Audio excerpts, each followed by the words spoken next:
Sound check, booth, we good? Testing, 1, 2, 3. Test.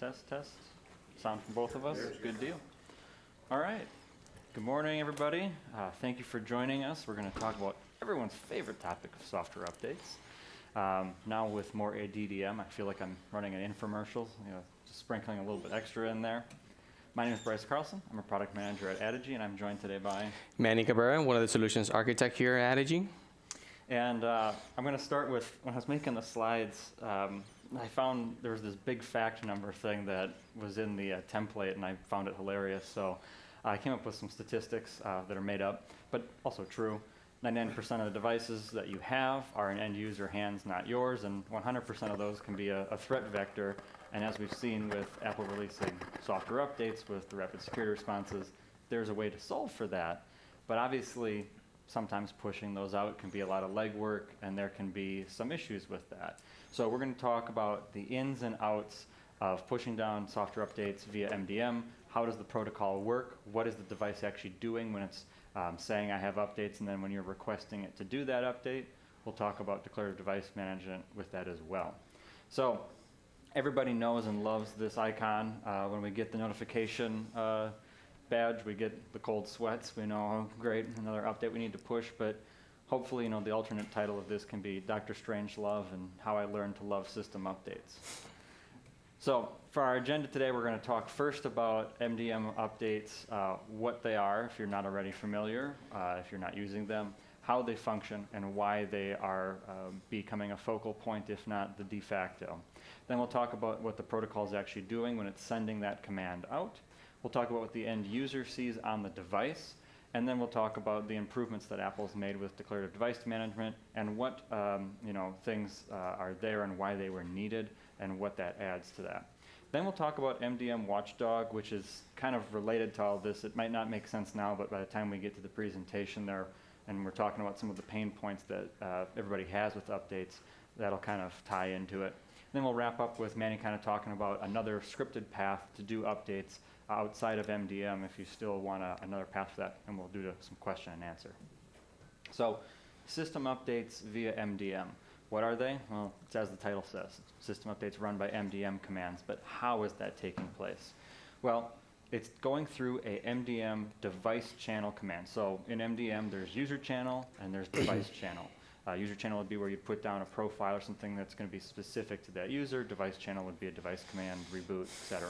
That's where these commands are going down to it. Why is that needed? Well, starting in Mac OS 11 and Mac OS 12 and up, as I'm sure all of you know, Apple started saying, we need to have updates go through this channel. These are the new features that are going to be there. And as that's been built out, that's kind of led to, as platforms have changed, as silicon devices have come out with secure boot and firmware updates on the T2 Intel Macs before that, these updates and deploying them this way versus trying to package it up and send that out is the way that Apple would prefer those updates go out. Obviously, this has been a point of focus lately because we see a lot of these updates failing to install or not attempting to install at all. So we're going to cover some of that as we go forward. What are the requirements for this to work? Well, the device needs to be supervised, and it needs to be on Mac OS 12 and newer to have all of the rich functionality of the existing commands that are implemented in the MDM protocol. Those devices that are supervised and silicon need to be ADE enrolled or run through reduced security mode so that they can do the full reboot on the device. For supervised Macs with silicon, there's no need to reduce that security mode from full security in the recovery OS if you boot to that partition. In certain testing scenarios, however, maybe you're just doing a one-off there, you might need to manually go and do that. For more information, there is a guide that Apple has on there. It used to contradict with the KB, but those have been since resolved in the last couple of months where basically it's stating if it's ADE enrolled, supervised, it's trusted, you no longer need to reduce that. So if you've been living under a rock or blissfully unaware, Apple has released a few rapid security response updates. The first of those was 13.3.1 back in the day. That was, I think, back in April. And that's great because we're getting those updates faster, but it also means that we have more of these updates that we need to get out there. And then last week, they dropped 3 of them where they were trying to patch a WebKit vulnerability. Then they pulled the first one back, and then another one came out, and then finally the third version of C existed. The good news is if your MDM is implemented and using these MDM commands to push that out, those devices, as we'll see when we look at the XML of what we're asking the device to show us this device has for available updates, they would see that, and if they're said, hey, go to the latest version, they're going to go and do that automatically. So in many cases, it happened automatically. However, that was also kind of detrimental when they pulled back one version before their one existed. So there was a little bit of devices that were stuck on a version that there was no way to roll that back except for manually on the device. But bottom line is, going forward, that's something that's going to get those updates out there much, much quicker.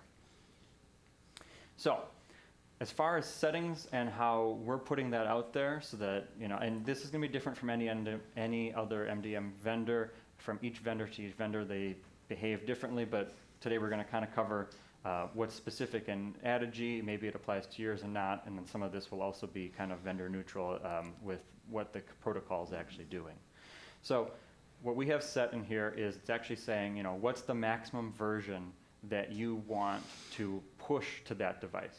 Now, that's not going to say that that device will be held to that version. It's just saying this is what the MDM server is going to push to that device.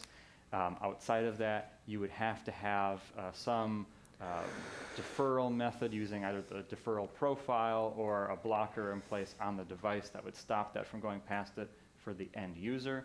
But overall, the MDM server is going to just push whatever it's being instructed to. And when we get into the XML in just a few slides here, you'll understand that a little bit better. You could also just say, keep my device updated to the latest OS version. So it's just going to blaze right through whatever the available OS update command you're going to see in a few slides says is the maximum. We're going for it. It's going to go right there. Then there's also the resend update command.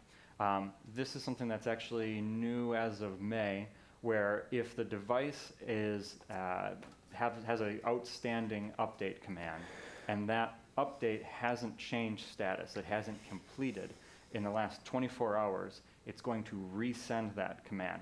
When we get into MDM Watchdog later, that's going to kind of make more sense as to why that exists there. The bottom line is it's giving the device more opportunities to go and run that update. You can also change it anywhere from 1 to 24 hours if you want to speed that up to make that happen faster. So the last thing then is the option. How do we want to install this? Now this is specific to Mac OS because iOS, iPadOS, and tvOS are very different. They don't need as much user interaction or prompting. They're going to go through and do those updates just in an easier fashion, just based off of how they're architected. So there's default, and there's install later, and there's install and force a restart. And we'll get into those options in just a few slides here about what each of the behaviors of that are and what the end user would see. Last, then, there is the schedule.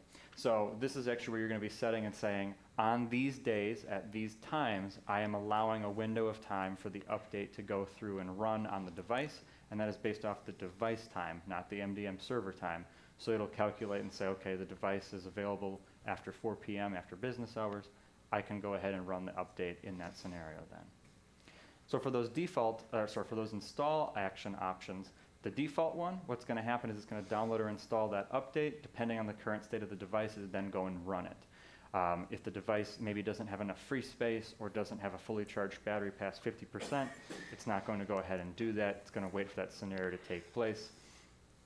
Also, with a few earlier versions of Ventura, we saw Mac Minis that were saying that their battery wasn't charged enough, and a Mac Mini doesn't have a battery. It does have a BIOS battery, but still. So there's a few nuances around that, but Apple's been making improvements there. The end user will get a countdown for 60 seconds with the notification center if that reboot is needed, and it'll go and do that. If they click on it, they'll pause it. There's actually an example video you'll see in a few slides of that. Install force restart is, as the name says, it will go, and Apple has a red disclaimer banner on their documentation saying this can cause data loss, and it can and will do that. I have been a victim of that because it will just go.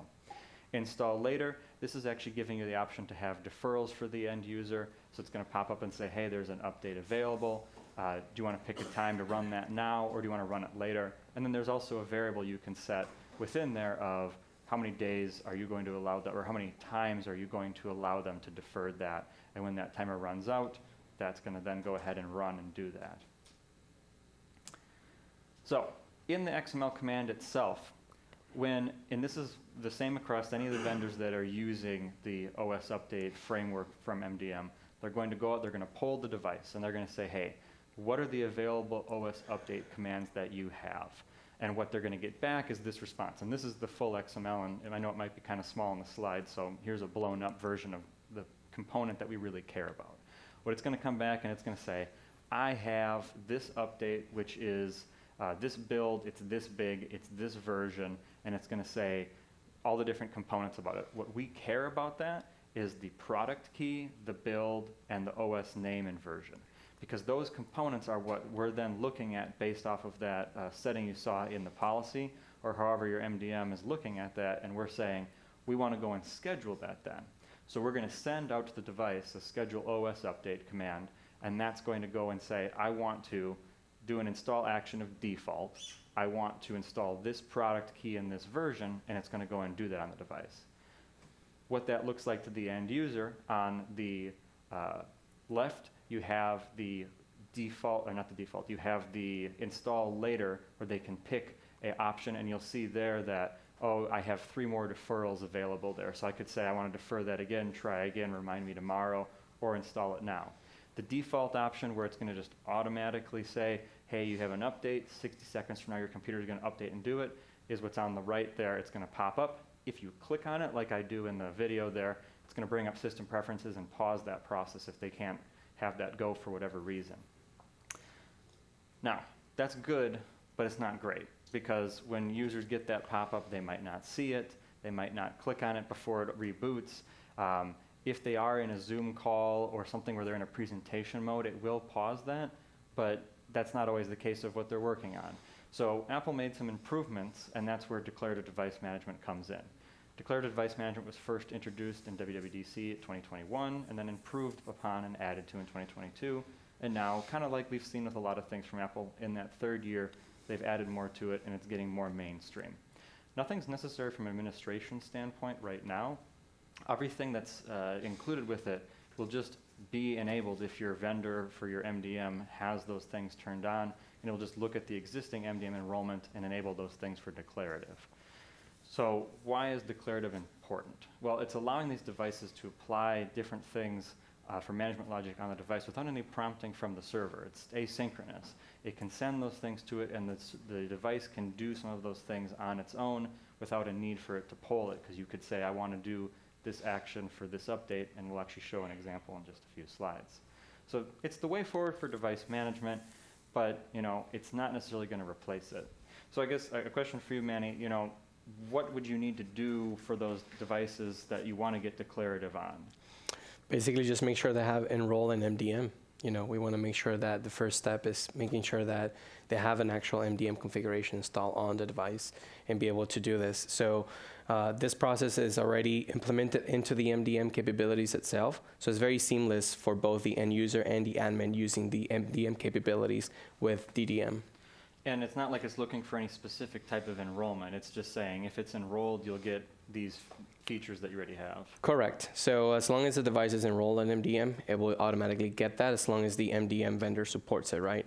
Yeah, and the other thing that we've seen when we've been doing our research and kind of pulling it apart and doing implementation is if there's certain things that are for supervision, it seems like a lot of that is going to be carried over. So if you need those supervised abilities that MDM has, DDM is going to have a lot of those same, you get the richer features, the more tied to your organization the device is. What platforms does it support? All 5. I say all 5 because when I made these slides, the goggles didn't exist. So it's, all 5 of the 6 that exist. So now there's also the Vision Pro, and is there MDM for Vision Pro? Not yet, but you never know. We just got MDM for Apple Watch this year. Yeah. So we'll see what Apple comes up with. And actually, that was my bad. I meant to say declarative device management for Vision Pro, because WatchOS actually doesn't have MDM. It's DDM only, so WatchOS 10 and up will have that. So what are the details of how DDM actually works? Well, there's 3 key components. There's declarations, which are going to support the device functionality. There's status, which is going to track changes in the device. And then there's extensibility, which is going to say what are the capabilities of the server and the device. So those declarations that are going down to the device, there's 4 types of that. So it kind of like a tree. It breaks down into things past that. There's configurations, which you're using configurations to define the policies on the device. You know, for example, I want this account policy or this settings or restriction, this network setup, these fonts to be enforced for this, et cetera, you know, so on and so forth. It's similar to configurations with MDM profile payloads, but not exactly. It's kind of a bad analogy, but it's like that. Then there's assets. Assets are for larger items. So let's say in that font example, you want to deploy that down. You'd then have a asset attached to that configuration that would include the actual font file itself, and that's packaging that up and putting it down to the device.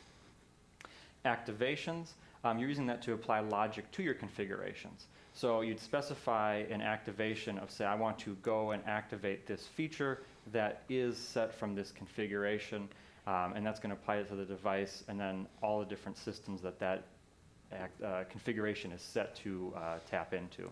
Right now, we're going to focus mostly on software updates, and there's not that much more really in declarative. That's a main focal point, but obviously that's going to expand as that goes forward. Then there's management, which is defining the organizational data. So that'd be metadata, information about the organization, managing the device, the server's supported features that it has as well. A bad analogy to it is kind of like when you get your setup with the setup assistant and it gets the ADE enrollment. It says, you know, these are the things you can and can't do for supported things in setup assistant. Status, there's management states, device states, and other properties. The status is just taking different chunks of JSON from the device and reporting the status of it. It's kind of like a certificate list command, if you're familiar with that in MDM, where it's saying these are the different things of the device, the management, and the same thing for the device properties, looking at device model, OS version, accounts, passcode, configurations, MDM installed apps, and such. And then there's other properties that it could be anything that's defined as a variable that can feed into that's on the device locally. Last, there's extensibility, and this is just the synchronization of what are the capabilities of each of these, which it's kind of like the configurations, but it's a different set of data that Apple's looking for there. So, Manny, is DDM going to replace MDM, do we think? But no, it's just going to work alongside with MDM, yeah. right? It's going to just essentially be a complement of it. It's going to give that extra communication that devices might not receive. It might rely a little bit less on the device side and more on server side to be able to communicate more with Apple services and be able to make sure that, as mentioned, these commands for MDM updates and everything get received properly with the device. Yeah, maybe 3 years from now we'll change our tune on that, but not yet. So software updates via DDM. So the new functions and features are basically adding things that we've all been asking for with the MDM updates. New status items for what state the device is in for that software update. Has the deferral taken place? Where is that at on the user? Basically saying I want to install this or not. And then what has failed with it, which is actually kind of what we really care about in this sense. It's going to tell us more about why did that update install or not just low battery. There's a few things that we get now. And that enhanced user workflow is also there. And the enhanced user workflow, I have a block of text because there's no visuals to it really, but the bottom line is if the end user chooses like update tonight, they say later, that update will be downloaded and prepared and then queued up. Just like if you have your personal iPhone set up where it's going to say, you know, oh, I got an update downloaded, do you want to try that tonight?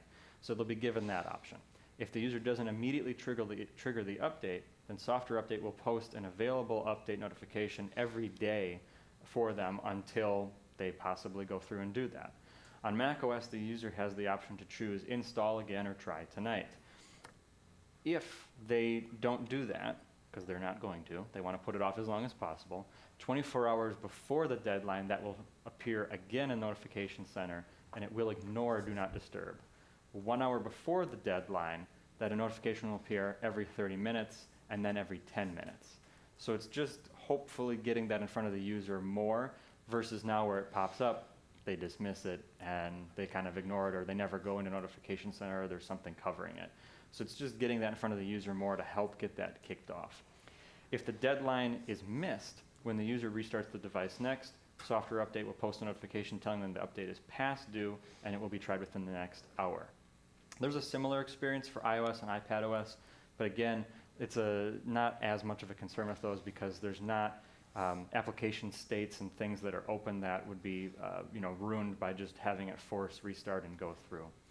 One thing of note is that DDM software update configurations can coexist with the MDM configurations we've been talking about, but the DDM configurations will take precedence, kind of like the old days, well, not old days, but workgroup manager and configuration profiles are the most restrictive, will always take precedence.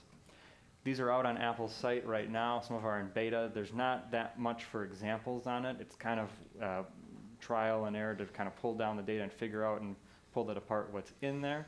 But the main thing is with the configuration we're pushing down to the device, we care about that target local date and time. So in addition to what we were pushing down with the similar MDM update commands where we're saying this version, this build, we're saying this local time is the date and time where we want to enforce that update from. That's where it's going to start prompting and doing that on the device. One thing I forgot to mention on this slide, one thing that stood out at WWDC, and I asked this in one of the development Slack rooms where you could ask questions to the developers, I said, what does DDM actually call? And say, how, or what binary does it call to run the update? And it still uses software update daemon, which is what MDM client calls today to run that update. Now that's not saying that that daemon cannot be updated and that binary can't be improved from where it is now where we're seeing the failures, but it is still a component of it, which is what brings me to my next point of when these updates are taking place, whether that be DDM, the jury's still out, we don't know, we have to get updates with that to test it, or if you're doing updates today on MDM, we created a tool that kind of became a necessity just through the situation we found ourselves in. And that's MDM Watchdog. It's in our product, and it's also a standalone tool that you can get regardless of what MDM you use that is going to do what we're about to talk about. So obviously the big deal with this is updates equal security. If they're not installed, that's bad. Software update daemon is being instructed by MDM client to run those updates. That'll be similar in how DDM is getting that. But we'll focus on the MDM updates that we have the pain point with now. So when you get that command from the MDM server to schedule that OS update command, what's happening is it's saying, hey, MDM client, I have these things. Can you pass that off to software update daemon? It'll go and do that, hopefully. Where that fails is if that agent is not responding either to get the MDM command or the software update daemon is not getting the command from MDM client. So what does MDM Watchdog actually do to solve for that? Well, the first one it's doing is it's checking to see if it's enrolled in an MDM server. And Manny, is it looking for, any specific thing with that or just No, just any MDM, making sure that MDM enrollment is pressing on the device essentially. Yeah, and that's the same for both versions of it, whether it be the standalone one or the built-in one into Adigy itself. So whatever one you're using, it's just looking for that enrollment, because if it doesn't have one, it doesn't need to really necessarily check for that, anything else then. The next thing it's looking for is the identity certificate. Bottom line, what this certificate's doing is it's the communication between the MDM server and the device. Think of it as any other certificate-based authentication. If that's not there, it can't talk. So it's then looking and saying, is this valid? Because if it's not, what's going to happen? So if it's not, essentially, then it skips the step. It want to make sure that MDM and the certificate are valid on the device before it proceeds to be able to do the check-ins that it needs. Yeah, because if it's invalid, it's not going to be able to communicate no matter what. How often did we see this one in testing? Quite often. Yeah. It happens on devices. So then the next thing it's going to do is it's going to say, okay, I have, let's say we pass all that. We have MDM enrollment, certificate's valid, and the device has these updates to run. What does it need to look for next? Well, it's going to see is MDM client not stuck. So using the last 90 minutes of logs in the unified system logs, it's going to say, okay, do I have a 200 response where I recently received something and I said, yes, I've got it, I have communication. And that can be any traffic. It's not just OS updates. It could be something like a certificate list or profile list. It just needs to know, are we communicating, and then go from there. So, okay, let's say we have the MDM profile. We have the certificate. We know it's communicating too, but we're telling it to update and nothing's happening. So the next thing that it looks at then in the unified system logs is the software update daemon and the managed client subsystem to see when did that handoff take place that I have this update command, I need to go and do that and go and execute on that. If it's stuck there because it's not seeing anything in that last 90 minutes of that run, or it's seeing that there is an error there that software update daemon or managed client had, then it knows I need to do something about it. And what is it doing really? Basically, it's just unloading and reloading the services, right? It's just basically checking through our systems that it has the ability to be able to reestablish that connection with the system update launch daemon. Yeah. And, you know, what if MDM is fine and updates aren't, or vice versa? What does it do then? Does it have logic to handle that? Basically, essentially what it does is just making sure that if it meets the criteria, it reestablishes the connection, and then from there we just pull everything necessary from the MDM side of things to be able to do the system updates. Yeah. And what do we have on the device then, I guess is kind of the next question, because if you're deploying this with another MDM, you want to know how do you configure that. So library launch daemon is going to put down a Watchdog plist file. That's what's configuring the different settings of it. Out of the box, it runs every 95 minutes. It also puts down a command line tool that I'll show in just a second here for both of those. If you want to run that manually or just look on a device, there's a thing you can pop into terminal and run that. It does not use any network resources, and it does not phone home, which is also, it's a pro and a con. It also means it's not going to auto update. So if there is a change to it, you're going to have to go get the update. Updates can be found on the website, which is linked here in the slides that'll be available. You can also sign up for email notifications where it will tell you, a new update is out, a new version. So you may be wondering, okay, well, what does that look like for the logging? I want to figure out what the device is doing, and I want to actually get some examples of that. So like I said, you can go into unified system logs in console, or you could use the log show command with a predicate and say, I want to look for the process MDM Watchdog, and it can tell me about that. You can also do it via terminal as well, where you'd hop into the command line, MDM Watchdog, and then run a few commands. We're going to show an example here in just a second.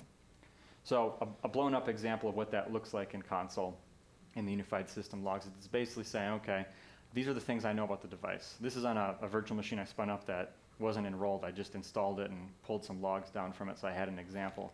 But it's going to basically say true or false based off of what we have on the device, and is it stuck or not. So right now, MDM client stuck being false means that it's not stuck. A true would mean that it is stuck there.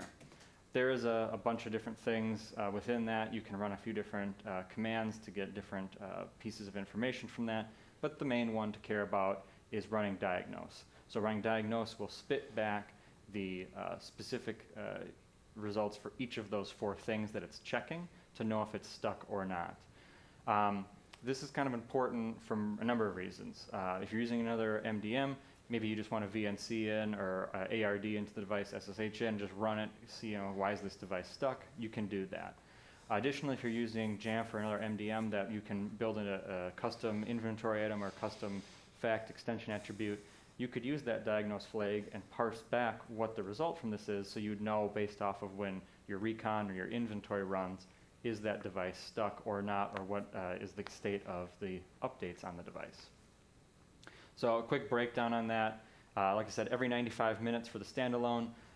Log show is going to be your way with the standalone to get those different pieces of information out of it. With the built-in one, we just have it running because it's obviously pulling it in via our agent and has the device fact. It's showing on the device in alerts and dashboards. The thing that I want to call attention to is the software updates retry logic. And this is kind of an open-ended one of how that can be best used, but how we're doing it is based off of the logic that we have, because we know this is running every 30 minutes when it's running that agent, and then we can go ahead and say, okay, every hour retry to push that MDM command. That way, that update would then go and run and say, okay, yep, I've restarted, I got another chance to go and attempt it, because that's how we're seeing better success with the updates, is giving them more opportunities to succeed. So if you're using another MDM, it depends. There's a couple pretty creative ways that I've seen to do it, where you could say, okay, based off of what I'm getting from that extension attribute or that inventory item where I'm pulling that from the diagnose command on the device running inventory, if I see that it was in a stuck state and it's no longer in a stuck state, go ahead and run that and re-push that maybe through an API command or however you're issuing that MDM command. As far as deployment, if you're an existing customer from Adigy and you don't know if you're using it currently, you are. It's already in the product. It's part of the Adigy binary for deployments and updates. For any other MDM that you're going to use with it, it's just a PKG. It's available here on our site, and there's also a hard link at the bottom there that would take you to whatever the latest version is. So if you want to build it into a recipe or script, it could just pull that down then. So, and these are all in the slides that will be available later as well. Let's say that you think, okay, that's great. That's something that, that's an option, but I want to have something that takes it a little bit further. What are the other options that we could look at, Manny? So essentially, we understand that system updates via MDM is the future. As we also understand that we want to make sure that we attend to what Bryce explained earlier, which is the main threat vector, the computers and getting patched. We have decided to also provide an alternative outside of MDM updates to our customers to be able to essentially make sure that they attend to those devices that maybe don't meet the criteria, but still part of the fleet of macOS devices in your environment. Let's say you have older hardware that doesn't support macOS 12, or you haven't had the chance to be able to support the latest version. So we essentially have the ability to be able to use our public software catalog in which we include each version of macOS release. So we keep these up to date to the latest, and this is all available in a way that is very simple to just simply add to the policy and be able to deploy to the end users. So once that package is deployed from our public software catalog, this is a little bit of what the user experience is going to look like. So essentially, we have the ability to be able to also get more creative. We have the ability to make sure that we use what is called smart grouping or flex policies to be able to make sure that whenever you deploy that package into the end user's machine, it only applies to the devices that meet the criteria. The first things that we're checking, making sure that there's support for macOS Ventura, that the actual hardware supports it. And then also it only applies to devices that are necessarily on macOS 11 or newer. So that way we have the ability to make sure that we patch those devices, regardless if we use updates via MDM or if we use the Adigy's public software catalog as an example. So once you deploy that. I was going to say one thing before we move on to what the user sees. What's in that package? So that package is the full macOS installer. With a few flavors to Adigy as well, because we want to make sure that we use something like our notifications binary there's already in our agent to be able to essentially make sure that we notify the users, but also we have the ability to schedule those full deployments into the macOS installer for updates. Essentially, that will give both the best experiences. This is what the end user will look like. As you see on the top left hand, that's our notification binary. They can choose to either install or not now. If they choose not now, essentially because we have a consistent, persistent agent, it will check in every 30 minutes. So they're gonna keep getting this prompt as long as it's within the schedule that you set to be able to apply that latest update of macOS. If they're running on macOS Silicon devices, they are gonna get a prompt because of the requirements of being a secure token user on the machine. They will just need to type in their password there to be able to approve it. And then lastly, they will be able to just upgrade in progress and be able to restart the machine and upgrade. If they're running on Intel, this just essentially goes to bypass the user authentication at that point. But it does ask them if they want to, when they can. Yes, absolutely. It will still ask them what type of macOS option do you want to choose, if it's not now or just install at that point. So we understand that, you may ask, Manny, why would I patch by sending a full large package to my devices in my fleet, right? Again, we want to make sure that you just have options, right? We want to make sure that if you're still not ready to move on into system updates via MDM, you feel that it's too new and you don't still want to adapt, we want to be able to give you the option to make sure that you have a way to be able to deploy that big package to the end users and be able to apply that patch, right? At the end, we want to make sure that the devices are secure one way or the other. The good thing is that Adigy has a built-in technology called LAN cache. And with LAN cache, if you are on the EDU or enterprise and you have those devices connected to a LAN, once the big package arrives to one device, it will detect connect Adigy agents onto this network, and it's going to distribute the package around the network through the devices nearby. So that's a pretty easy way to load off that weight of having to be precautious when you're able to deploy big packages through Adigy. And that's only applied to installing, macOS software. Any package that you deploy through Adigy, LAN cache is automatically enabled into our platform, and it will give you the ability to distribute that way. So a scenario that you have an organization that you want to be able to distribute the latest update of macOS outside of system updates via MDM, and you want to use the public software catalog, you can just simply have a Mac Mini to be your cache server. Deploy it there, just let Adigy take the rest, essentially. Yeah, which, deploy, it's one of those things, if it seems weird, because you could just do a Delta update that's like 200 megabytes, but the full big boy 12 gig installer sometimes, if it serves that need and it's not that impactful with that, it's not that bad to deploy then too. Absolutely. Yeah. With that, we'll open it up to questions anybody has. Let me give you you want me to throw it?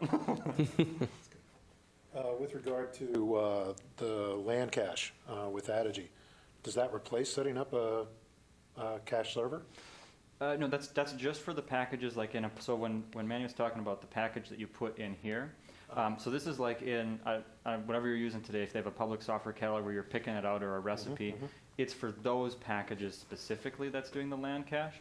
It doesn't change for the MDM updates. You would still want to have a caching server in place for those because those are coming from Apple's CDN and it's not intercepting any of that. Okay. Great question. Setting the deadline on the updates.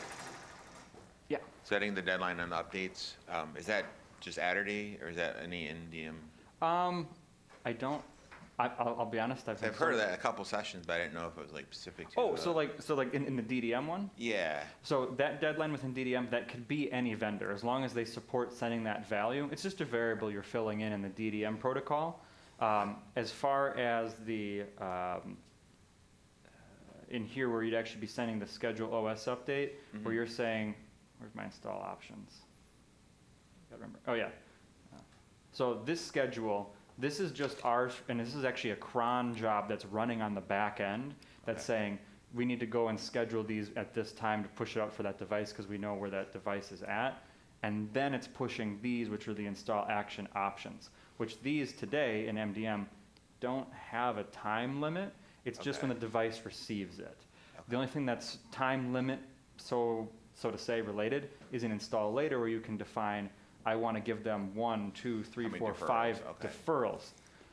But a deferral could be, I got this in Notification Center, and I'm going to ignore it, and I'm not going to say anything about it. You don't do anything with it, yeah. Exactly. That's the other thing I've seen, like people, if you just click on the bubble, it goes away. Yeah. So it's not really deferred, right? Because they didn't actually click the drop down with it. There were some improvements.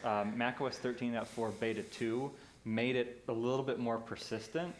Because before that, like, it just went away and never came back. Yeah, and I tell people, like, well, just wait till tomorrow and hopefully we'll get it again, Yeah, and that's kind of where that drop down, so when we released MDM updates earlier in the year, the drop down here for the resend, that was added because of that, because it's like, okay, we can resend that command, we'll cancel the previous one, send a new one, and it's basically on the back end on our side, just sending it to the device again. So that resend feature, is that in your product? That's in our product. I mean, anybody could do that. It's Okay. just that they need to basically cancel the current pending command, start the new one, and push that out there. Yeah. Okay, thanks. Yep. Any other questions?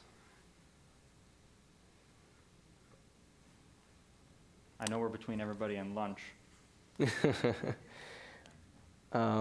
What do you guys maybe want to tell us a little bit what your stack looks like today? Like, who do you guys use today at your manager? Or better, what are your update issues that you're having, just in general? Because it's Everything you talked about.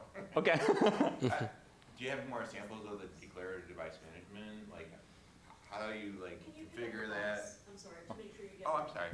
Yeah, the declarative device management. Do you have some examples or show us some live? No, if you're brave. We have it in dev, but it's like that's what we're working on like right now. Okay. The 3 people that's their sole focus for the next like month. Yeah. That's what they're working on as we speak. Just make that look pretty. Okay. Yeah, because right now, and so that's their thing too. When it comes to updates, it's kind of hard to test it because we Yeah, wait till the updates. Yeah. exactly. Well, and even then, when you get beta 1, beta 2, beta 3, the build is slightly different. It's not the same as getting a numeric implementation of 0.1, 0.2. So it's one of those things of, we're going to do all the testing we can on our side, but Yeah. so nothing to show live on that Okay. one. Thought I'd ask. Yeah.